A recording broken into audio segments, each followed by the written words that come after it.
Where's the bank card? Let me take care of it for you. You can count on me. He said this to me while I was in the hospital, forced to endure a long fight against cancer. A triumphant smile spread across his face, making it obvious that he had less than honorable intentions with the card. All right, there's $500,000 in it. Do what you need to do. With that, I told him where the card was kept. But I didn't do it because I trusted him or because we were married. I had a plan. A plan to take Robert down thoroughly. One day, I needed to go home to pick up some things. When I returned, there it was. Divorce papers sitting on the table, just as I expected. The bank card, of course, had been taken. Mission accomplished. To anyone else, this might look like a hopeless situation. But this was only the beginning of my revenge. My name is Susan, a housewife in my 40s. I live with my husband, Robert. In the beginning, we were able to maintain a good relationship as a couple, but now, our marriage has completely gone cold. The main reason for this deterioration is Robert's true nature. Robert is a two-faced person, and for the first 2 months of our marriage, he pretended to be a kind and caring husband. However, 2 months after we got married, Robert began to show his true colors. What lay beneath the surface was a controlling, authoritarian husband, trapped in the outdated notion that a wife should always be submissive to her husband. Since then, Robert has constantly hurled verbal abuse at me. A wife is always in a lower position than her husband. Therefore, you must obey everything your husband says. This became Robert's catchphrase. And whenever I couldn't meet even one of his unreasonable demands, I would be met with harsh words like, "How dare you, as my wife, refuse to obey me? You're a failure as a wife." For example, he dictated that I must wash his clothes before mine. Even though it was clearly more economical to wash everything together, Robert would stubbornly say, "It's unacceptable to wash my clothes together with the wife's. What if they get a smell on them?" As if insinuating that my laundry was stinky, he absolutely refused to allow our clothes to be washed together. Additionally, Robert was extremely particular about cleanliness. Especially in his own room, which I was required to keep spotless every day without exception. If even a single speck of dust was found in his room, Robert would say, "Hey! There was dust in my room! Clean it up right now!" And even if it was just one speck of dust, I would be ordered to vacuum and wipe down the entire room. It seemed like such a waste of time, because, honestly, he could just pick up the dust and throw it away himself. But he'd make me clean, regardless of how late it was at night. Moreover, if I served something Robert didn't like during meals, he wouldn't eat it at all. If that were the only issue, I could have managed by learning his preferences, but Robert was so capricious that even if I served his favorite dish, he wouldn't eat it if it didn't suit his mood. It's a wife's job to always serve her husband exactly what he wants to eat. If you can't even do that, you're a failure as a wife. That was Robert's logic, but it's completely unreasonable. Yes, I am his wife, but that doesn't mean I can do everything perfectly, nor can I read his mind. Besides, if he doesn't want to eat something because he's not in the mood, he could at least tell me what he wants to eat beforehand, so I could prepare it. But Robert wouldn't do even that, making it even harder for me to cater to his whims. Frankly speaking, I was exasperated by Robert's repeated childish demands. I thought I couldn't keep up with him, and I knew that fulfilling all of his wishes was impossible. Still, every time I made a single mistake, The atmosphere at home would become tense, and our relationship would deteriorate further, so I couldn't just ignore all of his demands and go on as usual. With such a lifestyle forced upon me, it was only a matter of time before I broke down. One day, I finally lost consciousness while doing housework. There was a loud thud, which seemed to have concerned my next-door neighbor enough to contact the building manager. The manager found me collapsed in the room and immediately called an ambulance. When I regained consciousness at the hospital, I was admitted for further examination. I hoped nothing serious would be found, but that hope was soon crushed. I was diagnosed with cancer. Whether it was due to the shock of the diagnosis or something else, I felt dizzy and lightheaded. I couldn't even stand on my own. The nurse supported me as I sank back down onto the chair. After that, the doctor suggested I contact my family. Of course, I reached out to my family home. My mother had passed away a few years ago, and my father, who required nursing care, now lived with my brother and his wife. On top of that, they lived far away, 2 hours on the highway, so it was impossible for them to come right away. So, I contacted Robert instead, but he didn't pick up. I left a voicemail just in case and also sent a short message, but there was no read receipt. Robert had turned off notifications for my messages, so it would take a while before he noticed. I could have gone to get my clothes myself, but the doctor didn't seem too pleased with the idea, so I gave up on it. A few hours later, I finally received a message from Robert. I'll come to the hospital tomorrow, so wait for me. That was it. A short message with no expression of concern for my condition or any other kind words. I wasn't even sure if he would actually bring the things I needed.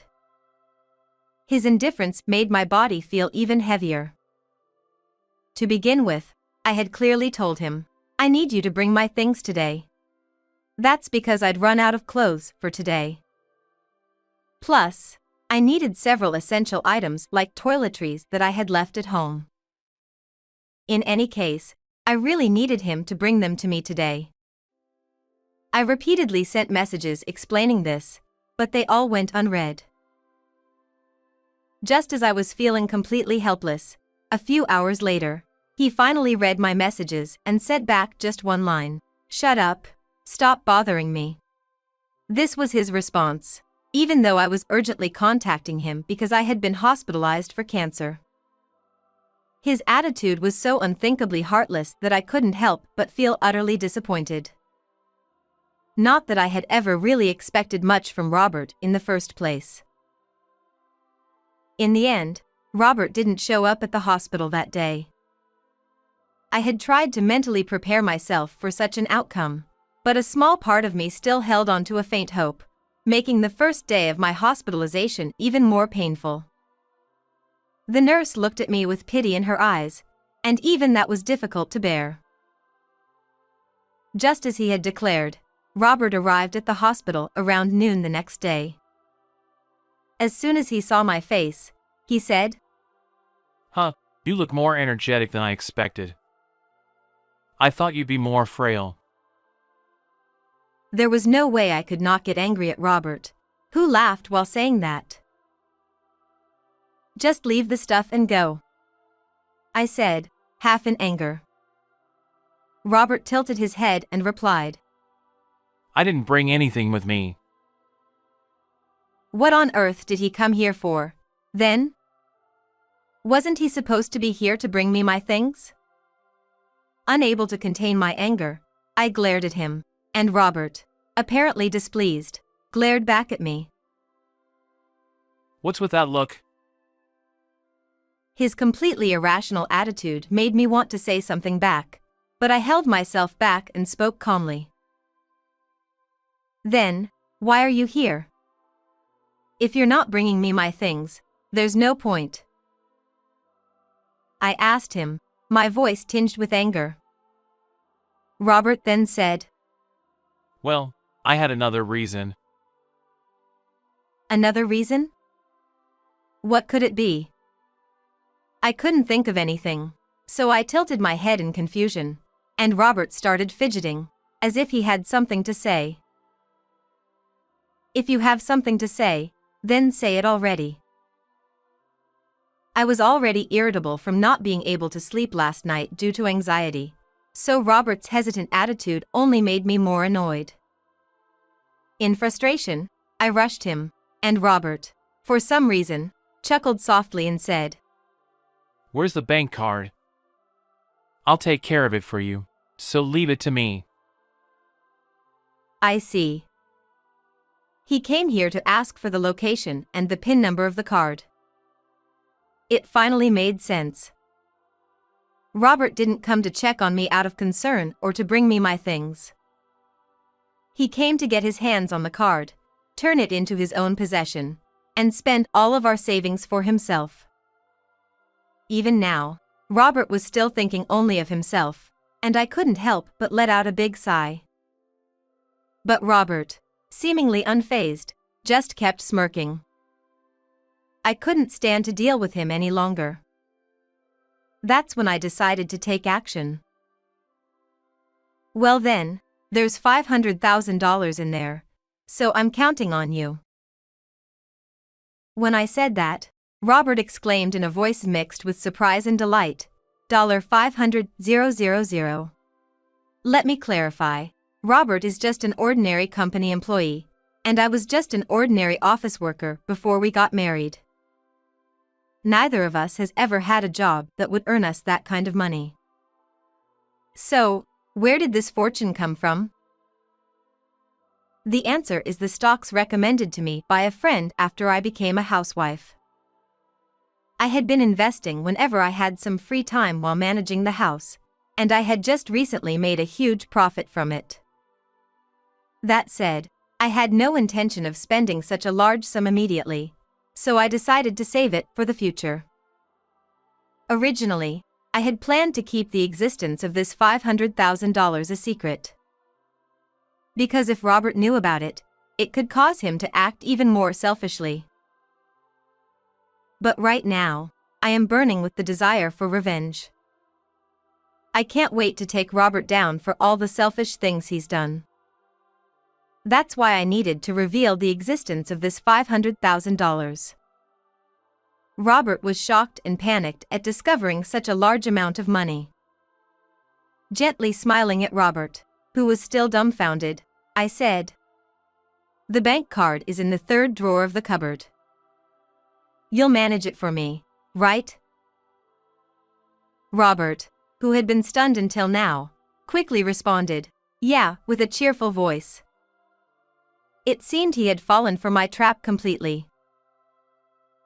Well then, leave the rest to me, he said as he left the hospital room with a spring in his step. He's probably planning to get the card and withdraw the entire $500,000.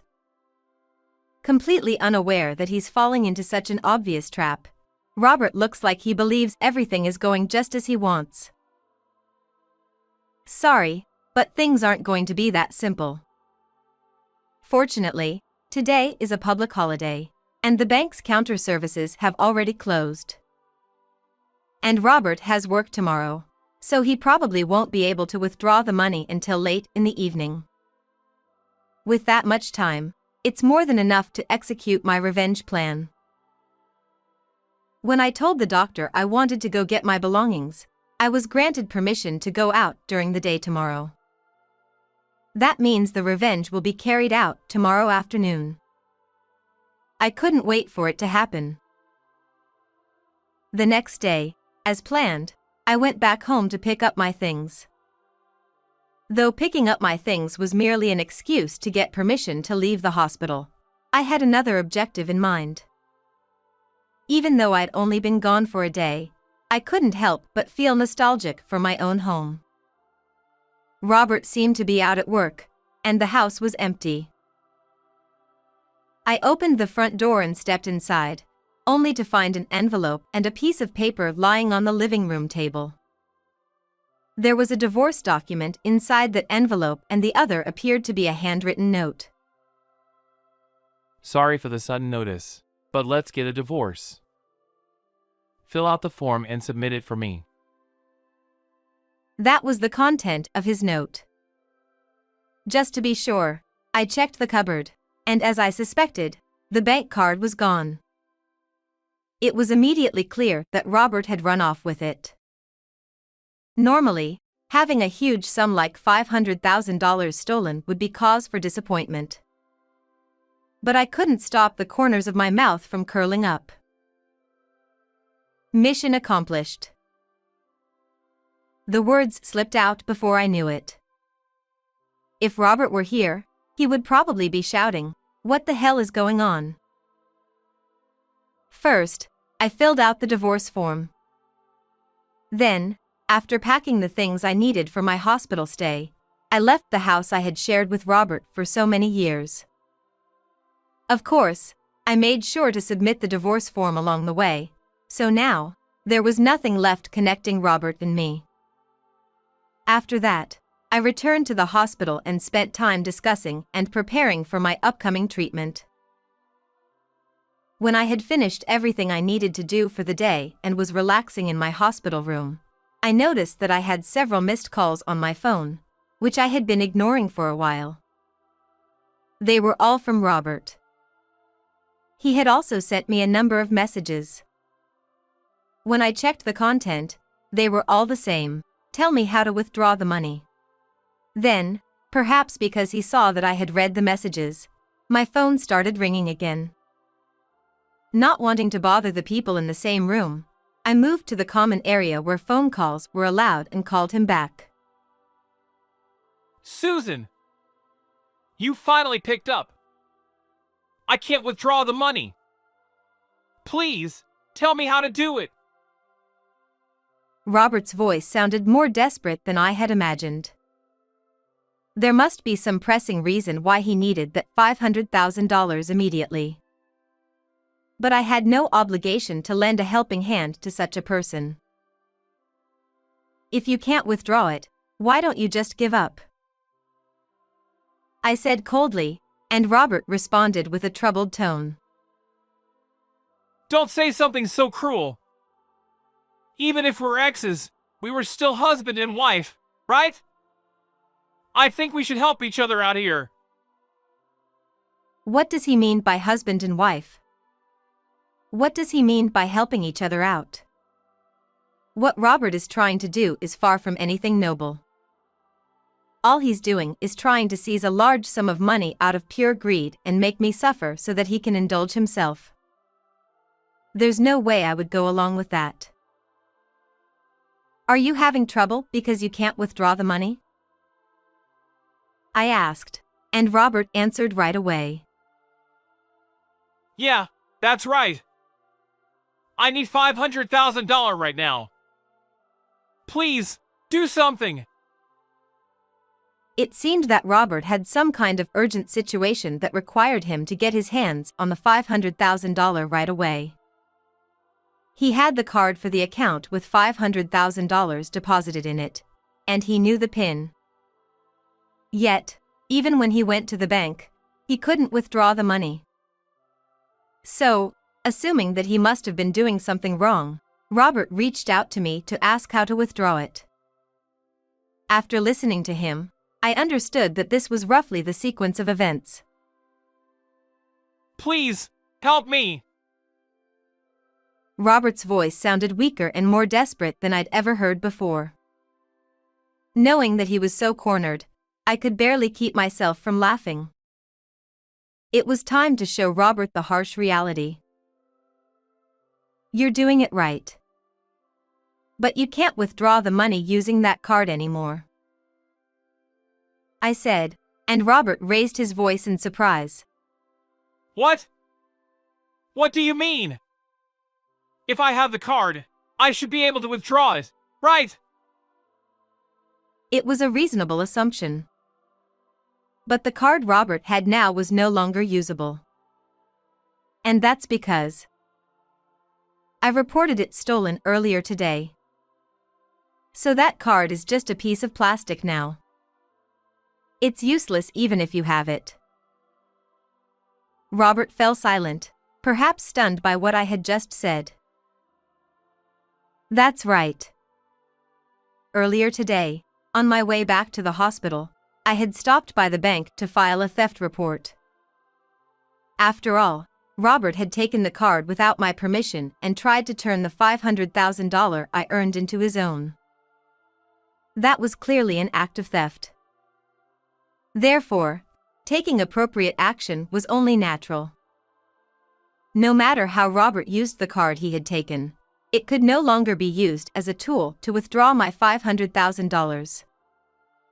And since we were no longer married, he couldn't even use the excuse of being my spouse anymore.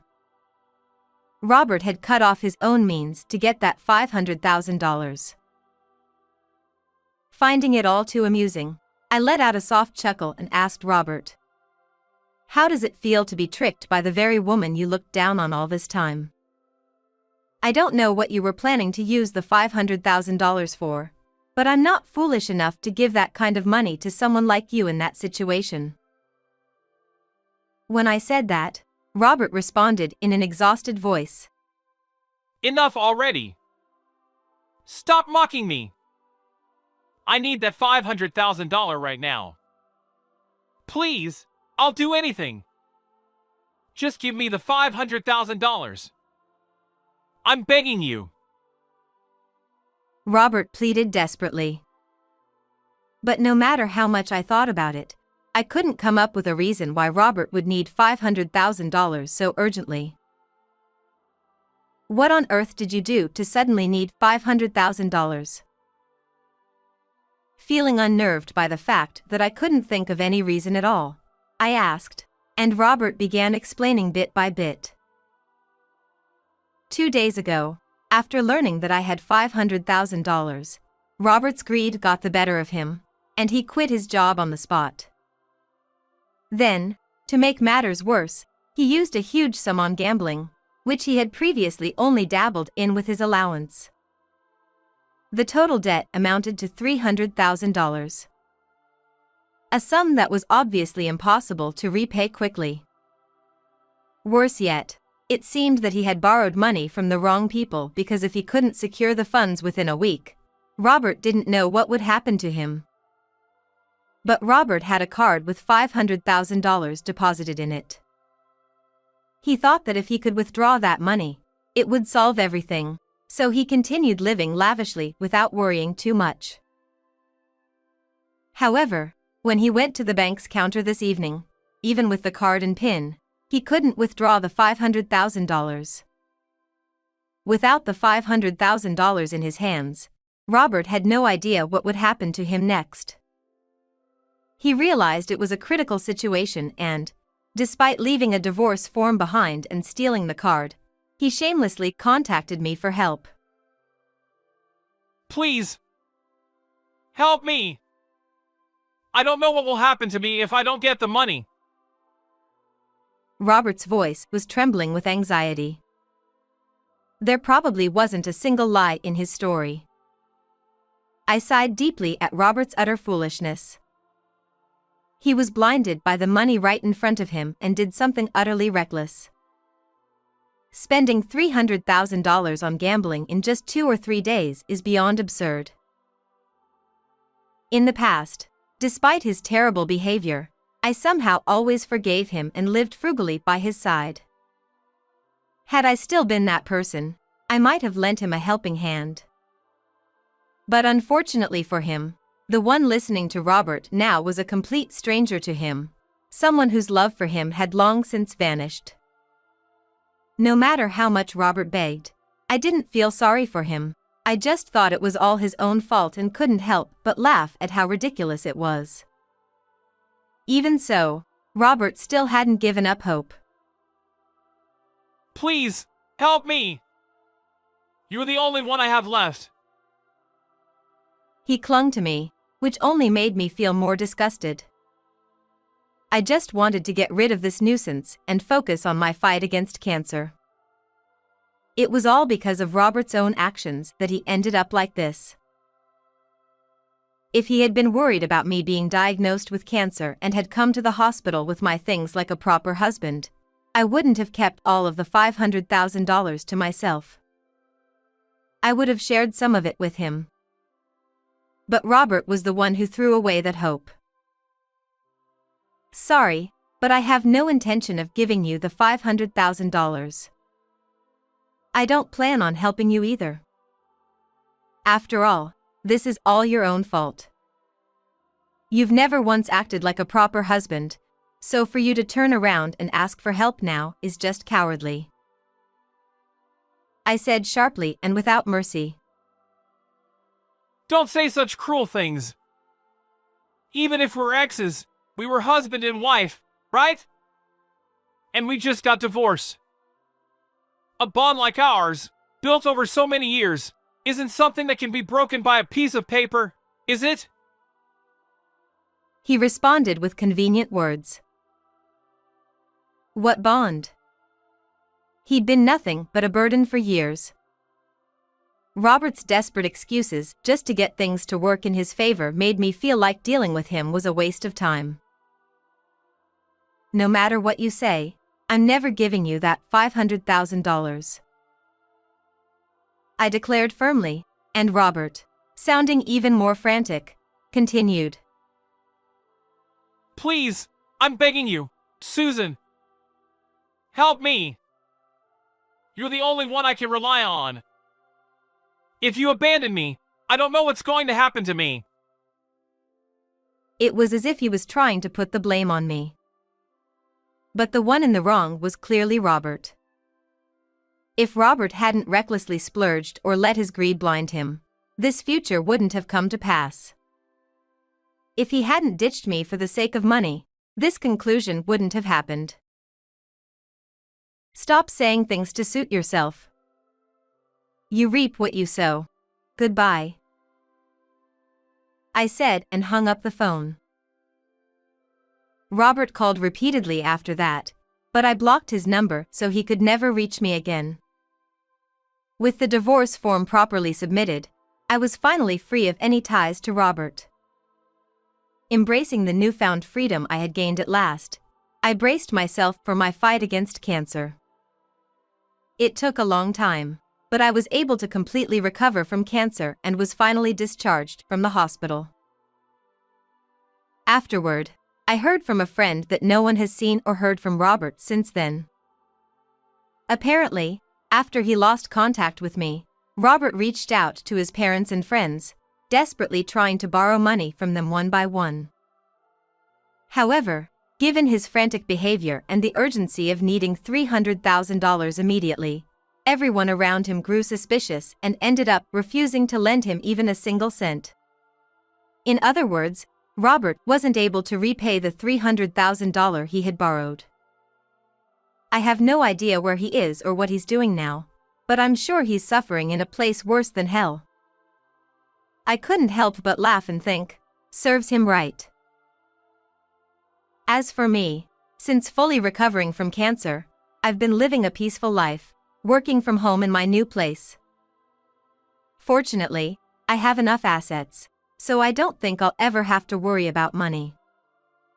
Sometimes, friends ask me, are you going to find new love? But just recalling the hellish days I spent with Robert, I know I'll never want to get married again. For now, I just want to live a quiet and relaxed life by myself. So, how did you like today's story? Don't forget to hit the subscribe button. See you in the next video.